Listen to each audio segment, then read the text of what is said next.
Bonjour, très heureux de vous retrouver. Aujourd'hui, on va vous parler d'un sujet auquel vous commencez à être habitué, mais malheureusement la tristesse de l'actualité nous y renvoie jusqu'à ce que les armes se soient tues. Nous allons parler d'Ukraine. Cette émission est enregistrée le lendemain de la réussite russe dans la bataille de Bakhmout. Et nous allons essayer, sans être dans ce qu'on appelle le brouillard de la guerre, de prendre un peu de hauteur sur ce conflit qui a déjà plus d'1 an et qui s'éternise au prix de virus et de vies ukrainiennes. Nous avons le plaisir de pouvoir en discuter avec Monsieur François Martin. François Martin, bonjour. Bonjour Pierre-Yves, très heureux de vous revoir. Merci. Alors, vous êtes géopolitologue, vous êtes essayiste, votre dernier ouvrage traite des questions ukrainiennes, Ukraine, le basculement du monde, paru aux éditions Jean-Cyril Godefroy. C'est ça. Vous avez arpenté le monde, non en tant que géopolitologue, mais sur les marchés de l'agroalimentaire, qui sont votre première spécialité. Pendant 40 ans, oui. Et donc, comme me le disait, je crois que c'était Alain Juillet, on entre partout dans le monde qu'à 2 conditions, soit par l'alcool, soit par les armes. C'est ça. Et donc, j'ai choisi l'alcool. Voilà. et ça, c'est votre 3e ouvrage. C'est ça. Et est-ce que vous avez une attache particulière vis-à-vis de l'Ukraine ou c'est l'actualité qui vous a poussé à l'écrire? C'est l'actualité. En fait, ma seule connaissance de ce monde-là, c'est un voyage que j'avais fait à Rostov-sur-le-Don. Donc j'étais pas très loin, j'étais juste derrière. Mais en fait, mon expérience sur plus de 100 pays, beaucoup de pays africains essentiellement, avec des régimes, je dirais, où l'État n'est pas très fort, je dirais, où il l'est trop parfois, assez corrompu. Disons que l'Ukraine me paraissait pas. J'avais fait aussi tous les pays d'Europe centrale, donc l'Ukraine me paraissait pas un pays qui était très différent de ce que je connaissais, même si j'y ai pas été personnellement. Et par ailleurs, j'ai senti qu'il y avait vraiment quelque chose à ce moment-là, qu'on était à la fin d'un processus et au début d'un autre, ou dans une phase d'accélération d'un processus, et donc il fallait mettre l'accent sur cette question. Donc j'ai passé la moitié de mes journées, comme je suis retraité, j'ai un peu de temps, donc j'ai passé la moitié de mes journées dès le premier jour à écouter, à lire, à me renseigner sur tout ce qui s'est fait depuis le premier jour jusqu'à présent. Et le premier article que j'ai écrit dans une revue qui s'appelle Le Courrier des Stratèges, ça s'appelait et le piège vient de se refermer, 3 petits points sur Poutine. Parce que j'ai senti dès le début qu'en fait Poutine n'était pas l'agresseur, mais paradoxalement l'agressé en fait. Ou le contre-agresseur d'une agression plus ancienne. Je l'ai senti. Et le deuxième article que j'ai écrit s'appelait l'Ukraine, ce n'est pas les Sudètes, c'est Cuba. Parce que j'ai compris tout de suite qu'en fait, c'était existentiel, ce que Mearsheimer, le grand spécialiste américain, a cessé de dire, était donc totalement existentiel pour la Russie, alors qu'il ne l'est pas pour les étrangers qui étaient derrière l'Ukraine. Donc en fait, il y a une différence d'appréciation du conflit entre l'un qui ne peut pas perdre, s'il perd, c'est la guerre, c'est déjà la guerre mondiale en fait. D'une certaine façon, je vais l'expliquer, mais ça sera la guerre nucléaire, exactement comme c'était le cas à Cuba avec la crise des missiles. Avec la crise des missiles. Par contre, pour les Américains, c'était une guerre de conquête, comme était le Vietnam qu'ils ont perdu, comme étaient d'autres qu'ils ont perdu, et donc s'ils la perdaient. Donc il y avait une différence. Quand il y en a un qui se défend et qui joue sa vie, ses chances de gagner sont infiniment plus grandes que chez l'autre. Voilà. Et pour moi, je l'ai écrit aussi, la Russie, en fait, c'est pas la Corée du Sud, c'est la Corée du Nord. C'est-à-dire, c'est une extension. En fait, c'est eux qui sont sur leur territoire. Les Américains ne le sont pas. Voilà. Donc j'ai compris ça dès le début, et donc après j'ai continué à faire des articles, et puis j'ai sorti ce livre il y a un mois. Et l'autre chose qui est importante à dire, c'est que l'important c'était pas tellement le conflit. Le conflit est essentiel parce qu'on tire les leçons sur l'avenir à partir du conflit. Mais ce qui est important, c'est comment ce conflit va transformer le monde, reconfigurer le monde, et ce qu'on voit absolument aujourd'hui, en ce qui concerne ce basculement et cette reconfiguration du monde, est ahurissant. Un certain nombre d'éléments sur lesquels on reviendra est ahurissant. Enfin, c'est une révolution totale. Et les gens ne vivent pas ça, ne comprennent pas parce qu'on ne leur explique pas, en fait. Si on sort du théâtre ukrainien un tout petit peu, il y a l'Ukraine est dans le droit de fil de différentes tendances lourdes, dédollarisation, échecs américains répétés, échecs occidentaux répétés, dont le dernier est la guerre de Syrie, qui est un échec à 300 000 morts civiles quand même. Faut aussi tout ceci n'est pas gratuit. C'est ça. Et pour vous, quels sont les principaux mécanismes qui se sont accélérés avec le conflit ukrainien ? Le premier mécanisme qui s'est accéléré dès le début, c'est qu'on s'est aperçu brutalement que nous n'étions pas le centre du monde, n'étions plus le centre du monde, et nous ne sommes plus la communauté internationale. Nous sommes une petite bulle occidentale qui représente 20% des habitants du monde, avec, il est vrai, la première puissance mondiale aujourd'hui, mais que 80% des pays tiers ont évidemment condamné le conflit parce qu'ils ne pouvaient pas faire autrement, mais n'ont pas voté les sanctions. Donc ça a été déjà la première révolution pour tous les diplomates occidentaux, parce que jusque-là, on allait voir les Africains, on allait voir les pays un peu faibles, etc. On leur disait, tu votes comme ça, parce que sinon, tu n'auras pas de tes subventions. Et puis, ils se couchaient. Maintenant, aucun pays d'Afrique ne se couche. C'est une révolution, ça. J'ai habité au Brésil entre 76 et 78. À l'époque, on disait que le président du Brésil, c'était l'ambassadeur des États-Unis, dans les fin des années 70. Aujourd'hui, Lula dit « moi, j'y vais pas ». Donc, énormément de choses ont changé, mais nous les avons pas vues parce que nous nous sommes abrités, en fait, derrière un espèce de parapluie qui, à mon avis, un pseudo-parapluie américain, qui, à mon avis, n'en est pas un, parce que si jamais d'aventure les Russes s'amusaient, ce qui, à mon avis, ne feront jamais, tirer une bombe nucléaire sur Vilnius ou sur la Pologne, les Américains ne tireront jamais sur les Russes. C'est évident. Les militaires savent très bien que la bombe nucléaire est tellement impliquante que l'on ne tire que pour soi. Bien sûr. C'était toutes les discussions, et c'est très drôle d'ailleurs que l'Occident en soit encore là, parce que c'était tout l'échec de la doctrine McNamara il y a déjà 60 ans. C'est ça.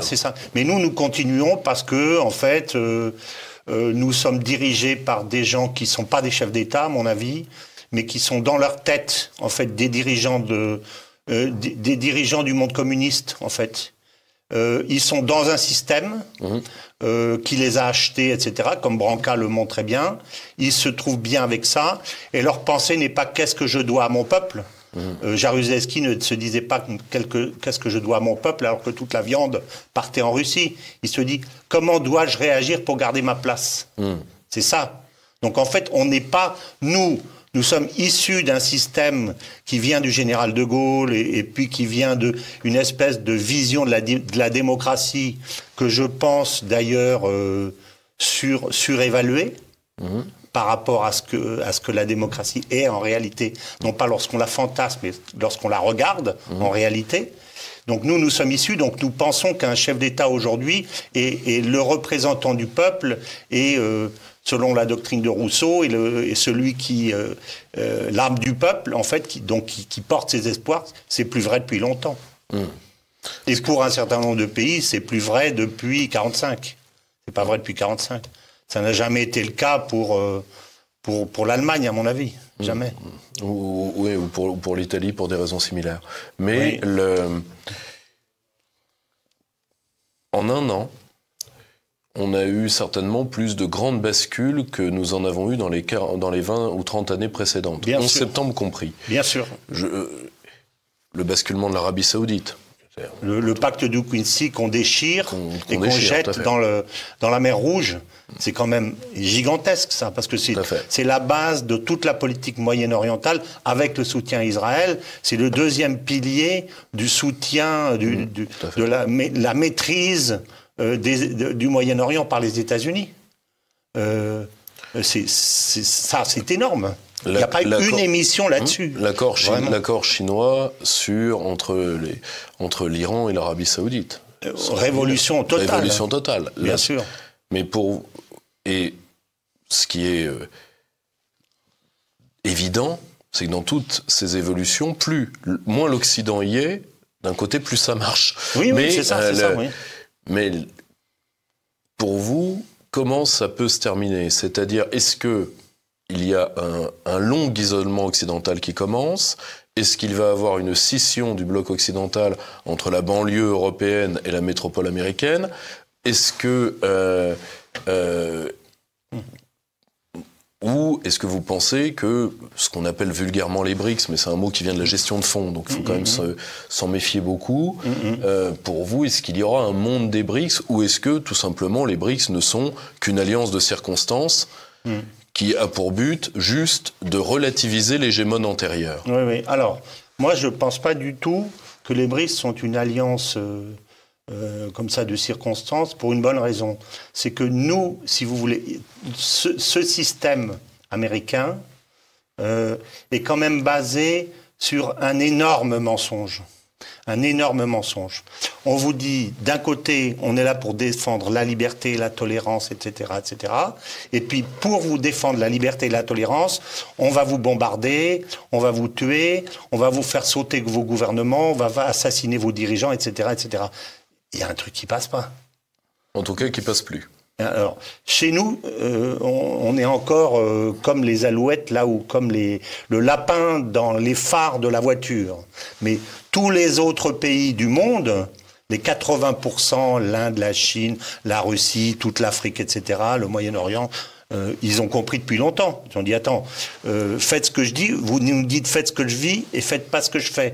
Donc, nous, ça va pas. Et ils ont envie, eux, ils sont ambitieux, et il y a des dirigeants jeunes, Ben Salman est l'archétype, et l'Indonésie, des pays comme ça, ils ont plus envie de dépendre, quoi. Eux, nous n'avons pas coupé le cordon, mais eux l'ont coupé.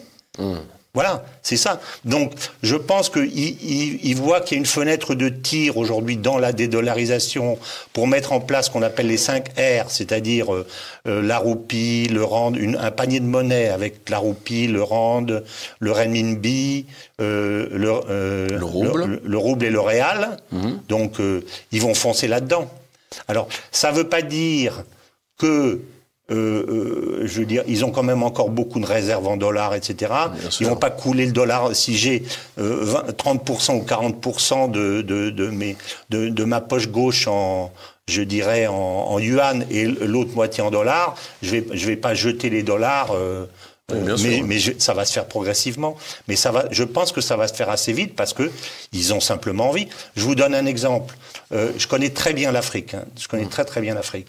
Bon, en Afrique, aujourd'hui, on ne peut pas obtenir de la Banque mondiale qu'elle finance des barrages parce que c'est considéré comme pas bien par rapport au réchauffement climatique. Vous voyez, on ne peut pas financer des centrales à charbon. Alors nous avons fait toute notre croissance et notre développement avec le charbon, puis le gaz et le pétrole, et eux, on leur dit non parce que c'est pas assez propre. Bon, qu'est-ce qu'ils vont faire? Ils vont les acheter, et la Chine leur vend des centrales à charbon à qui mieux, et la Russie a annoncé qu'elle mettait en place une grande banque d'investissement pour leur permettre de financer leurs infrastructures et leurs moyens, leur énergie abondante et bon marché. Voilà. Donc, ils vont aller là. Autre exemple très rapide, la Tunisie qui a coulé son pays avec la révolution du jasmin, complètement, qui est totalement endetté aujourd'hui. Il y avait on n'est pas le but de rentrer dans le détail de ça, mais il y avait des façons de faire qui permettaient de redresser la Tunisie en s'épargnant ce qu'elle a fait. Aujourd'hui, elle est totalement endettée. Le président actuel, qui veut reprendre les choses en main, et flanquer dans le lac le système corrompu qui a été mis en place après Ben Ali, a dit lui-même que c'est lui qui avait rompu les discussions avec le FMI et la Banque mondiale. Pourquoi il a dit ça? Parce qu'il sait qu'en Chine, maintenant, il y a des gens qui vont l'écouter et qui vont le financer.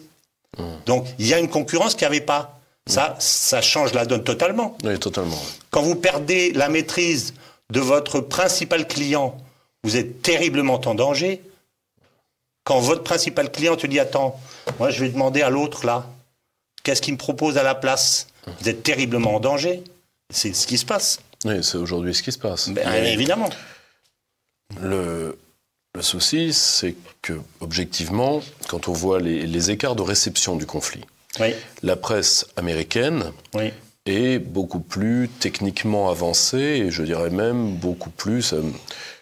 Jacques Beau, par exemple, le dit assez souvent, et toute personne qui ouvre cette presse le voit, est beaucoup plus réaliste sur l'évolution du conflit. Oui. Vous voulez, prenez l'exemple de la fameuse contre-offensive qui doit débuter dans un quart d'heure tous les quarts d'heure, et dans toute l'histoire militaire, on n'annonce pas des offensives à l'avance.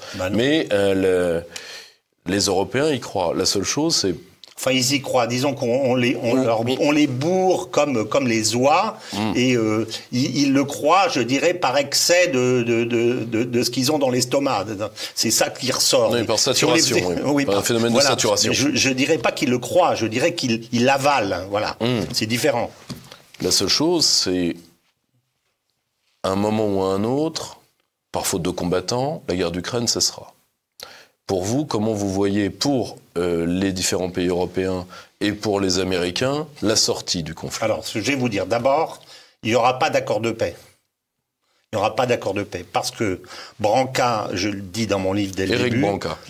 Éric Branca, dans son livre qui s'appelle L'ami américain, démontre très bien que les Américains ont toujours eu l'habitude de financer, de suivre deux voies parallèles et contradictoires pour choisir la meilleure à la fin. Ils le font pendant la guerre, où en même temps, ils sont avec les Russes pour battre les nazis, et en même temps, ils négocient avec les nazis leur possible retournement pour attaquer les Russes. Et finalement, comme les nazis n'ont plus d'armée, ils finissent par décider donc de choisir les Russes parce qu'ils ne peuvent plus faire autrement. Mais en fait, ils financent le FLN en même temps que l'OAS, vous le savez. Ils financent Khomeini en même temps que le Shah. Et là, à mon avis, ils ont deux objectifs parallèles et contradictoires. L'un, c'est de détruire la Russie, et l'autre, c'est de détruire l'Europe, en fait. Parce que ce qu'ils ne peuvent pas accepter, il faut refaire un petit historique du conflit très très rapide. Pour moi, la Deuxième Guerre mondiale ne s'arrête pas en 1945, elle s'arrête en 1991. Parce qu'ils ont deux ennemis. Un, c'est l'Allemagne et l'autre, la Russie. Et le plus dangereux des deux, c'est la Russie. Parce que la Russie a une profondeur de champ immense. La Russie a une idéologie qui est contraire au libéralisme et concurrente au libéralisme. Et la Russie a des ressources minérales inépuisables, ce que l'Allemagne n'a pas. Donc en fait, la Russie est beaucoup plus dangereuse et en fait, elle ne tombe qu'en 91. Donc c'est véritablement en 91 que sur le plan géopolitique, la guerre pour les Américains s'arrête. Mais à cet instant-là, la Troisième Guerre mondiale commence. Pourquoi? Parce que comme la Russie est redevenue fréquentable, puisqu'elle a abandonné son idéologie mondialiste, à cet instant même, elle a la possibilité de se lier avec l'Europe de l'Ouest pour être un pôle concurrent aux États-Unis. Et ça, c'est inacceptable. Donc, il faut, d'une façon ou d'une autre, recréer une sorte de rideau de fer, de façon à ce que cette alliance n'arrive jamais. Et pour qu'elle n'arrive jamais, il y a deux façons. La première, c'est de détruire la Russie, c'est ce qu'ils essayent de faire. Et la deuxième façon, c'est de détruire l'Europe. C'est ce qu'ils font aussi, mais qu'ils ne disent pas. Donc, et à mon avis, aujourd'hui, comme ils poursuivent deux proies et qu'il y en a une qui se défend et l'autre qui ne se défend pas, eh ben, ils vont manger celle qui ne se défend pas. Donc ça veut dire qu'il n'y aura pas d'accord de paix, à mon avis, ça dérive de ce que je pense. Il n'y aura pas d'accord de paix, parce que s'il y a un accord de paix, le lendemain, Scholz, Macron, ils sont tous à Moscou en disant « redonnez-nous du gaz », et puisqu'il y a la paix. Donc redonnez-nous du gaz, redonnez-nous l'ouverture à vos marchés, permettez-nous d'aller continuer nos investissements avec vous, pétroliers, dans le grand gisement, etc. Donc il n'y aura pas... Donc il ne peut... à mon avis, parce que les Américains ne le veulent pas, le veulent ainsi, y avoir qu'une ligne de démarcation à la coréenne. Voilà, c'est pas possible autrement. Par contre, le jour où ils auront fini de manger l'Europe, où ils auront toutes les entreprises allemandes seront parties, l'industrie française, militaire française aurait été cassée ou rachetée, etc. Ce jour-là, ils peuvent aller voir les Russes en leur disant, écoutez, on va pas rester toujours fâchés, faut empêcher l'âge de guerre, mais ils ne le feront que lorsque le risque de raccrochage entre la Russie et l'Europe ne sera plus possible. Donc je pense que les Américains ont un risque à long terme qui est ce risque de dédollarisation, d'enfermement, et un certain nombre de choses vont plutôt dans le sens non pas d'une multipolarisation du monde, mais d'une nouvelle bipolarisation du monde, je pense, où là on serait minoritaire, puisqu'on serait le camp de l'Ouest contre tout le reste du monde. Donc, mais à court terme, je pense qu'ils seront gagnants, puisqu'ils vont, je veux dire, moi, je serais un Américain, je dirais, ben, écoute, on va bouffer l'Europe. De toute façon, ils sont là à notre disposition. Ils seront virtuellement en faillite parce qu'ils n'ont pas de gaz bon marché. Enfin, la réussite de l'Europe, c'est le gaz russe. Hein. Une civilisation naît et se déploie avec de l'énergie abondante et bon marché. On a eu ça parce que les Russes ont donné ça à l'Allemagne. Et l'Europe vit de l'Allemagne. Mais aujourd'hui, c'est plus le cas. Vous ne partagez pas forcément. Là, objectivement, si vous voulez, moi, j'ai toujours tendance à penser que quand on est à Roland-Garros, on se bat sur le terrain et pas contre le terrain. Mais prenons un autre développement. Ouais. Je pense que pour avoir été dans le dossier ukrainien depuis 2014, hein, c'est mon patron qui a été entre autres voir le massacre d'Odessa par le Parlement européen. C'est ça. Mon ancien patron. C'est ça, la maison du peuple. Comment dire, beaucoup d'Européens ont participé. Moi, je l'ai vu au Parlement européen, l'hystérie anti-russe, des délégations allemandes et polonaises, et de certains pays comme les États baltes. Oui. Mais beaucoup d'Européens ont, souvent d'ailleurs, ont armé le bras américain au point que beaucoup d'officiels américains, moi je l'ai vu au Parlement européen, hein, puisqu'il y a une différence de l'otanien et de l'eurocrate. L'eurocrate est éminemment corrompu et éminemment incompétent. L'otanien est souvent, quand il est américain, ce qui est souvent le cas, est un mec qui est généralement compétent, beaucoup plus compétent que l'otanien européen, et qui est un militaire de carrière, et donc c'est quelqu'un qui sait qu'on ne court pas plus vite qu'une balle. Et moi, j'ai souvent vu, si vous voulez, l'amour de certains pays, comme un peu les délégations allemandes, beaucoup les délégations polonaises, comme un peu, vous savez, l'amour du caniche pour le chien de combat. Oui, c'est ça. Et des otaniens très temporisants. C'est-à-dire ce que je voyais pas nécessairement. Je crois que c'est possible, en effet. Et je pense on ne le sent pas, ou on le sent plus ou moins. Et c'est le sens, à mon avis, des papiers qui ont été mis... qui ont été déclassifiés c'est pas ou pseudo-déclassifiés.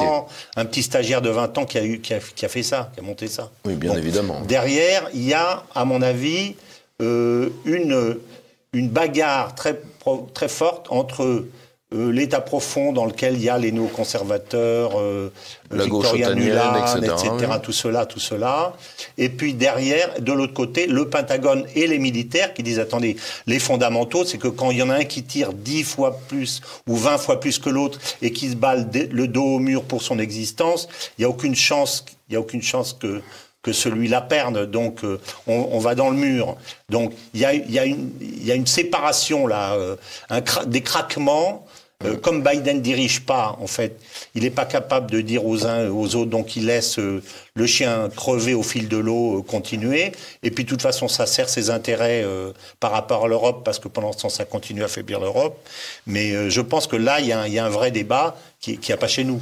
Oui, parce que d'un certain côté, l'avenir de l'Ukraine se décide peut-être dans 18 mois aux États-Unis. Bien sûr. Voilà.